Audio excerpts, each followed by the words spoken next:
In this video, I will teach you how to generate more inner peace and fulfillment by leaning into your ability to be a gratitude wizard. Why is knowing how to be a gratitude wizard important to be able to move towards a life full of more inner peace and fulfillment? Well, when I was doing research for this, I looked it up, and the antonym of wizard is common. And I was trying to figure it out on my own, but when I looked it up, the antonym of wizard was common. And here's what I got to tell you. Clearly, you're not common. You're here. You're taking the time to invest in yourself. You're taking the time to look in the mirror. And those who deem themselves common are more than likely not experiencing a life of inner peace and fulfillment, because as human beings, we naturally have a negative bias that we've got to work with, and that takes a lot of conscious energy. And people who take a lot of cognitive and conscious energy, I would not see as what we would deem in the world as common. And this is the reason I love doing the work that I do. I love guiding people when they feel unclear and not having that inner peace and fulfillment. And God knows, I love my coaches who help me in times when I feel unclear. And clear people have the ability to be a wizard, because a wizard is clear on what they want to conjure. If a wizard's like, I don't know what I want today, I'm abracadabra. Oh, wait a second, I did not want a ham sandwich.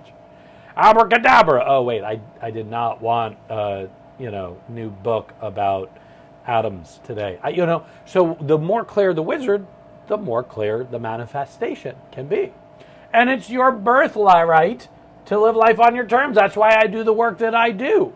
And people living life on their terms have the potential to be wizards, or the ability to be wizards, or they are wizards. So what you could say is, I love helping wizards create more wizards. And when you look at the word wizard in 15th century Middle English, there was nothing magical or mystical about wizards.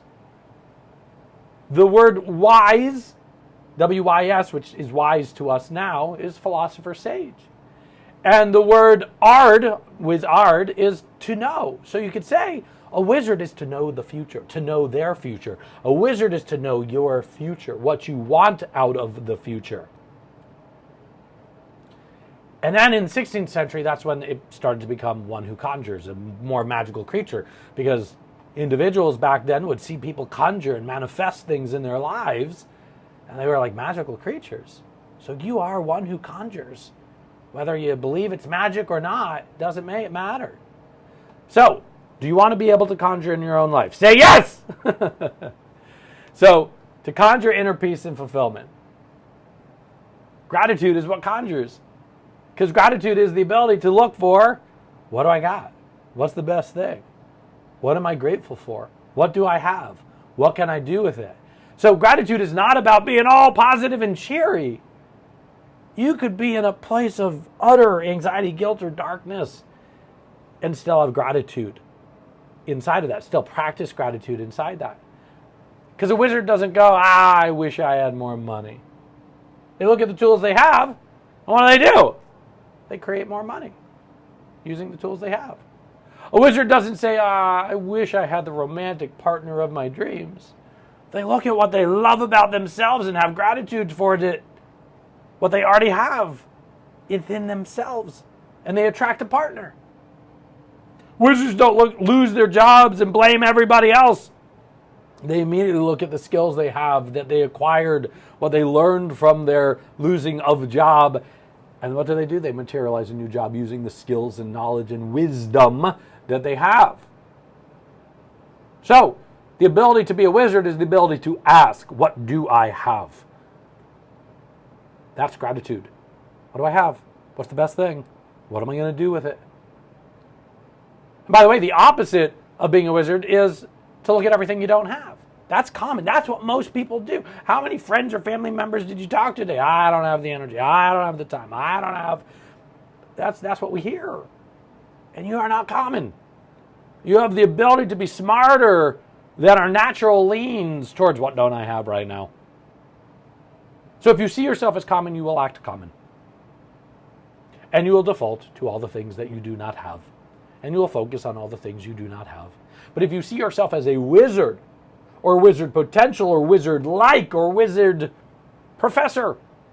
That requires emotional energy, cognitive energy. It requires to conjure up and muster up the willingness, even during the crappiest of times, to ask, what do I have and what do I do with it?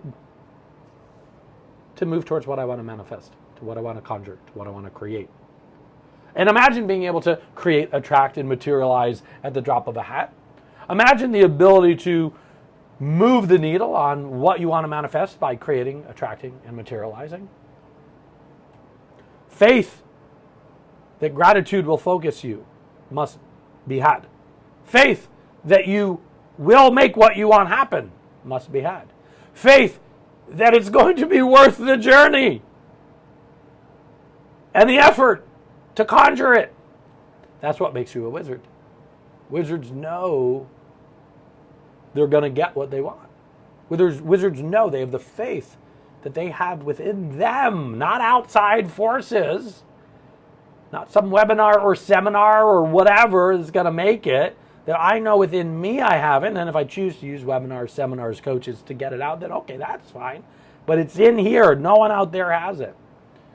And most of all, faith that you have inner peace and fulfillment as part of your journey. I have that faith, and I wish for you that faith too. So let's do something with it. I just gave you a boatload. What sucks in your life right now? Or if nothing sucks, great. What do you want to manifest? What do you want more of? And I want you to journal these questions right now. You can put it in the comment section. What do I want to create, attract, or materialize? We want to focus on what we want to move towards, not what we want to move away from. What do you want to move towards by creating, attracting, or materializing? Write it down, one sentence.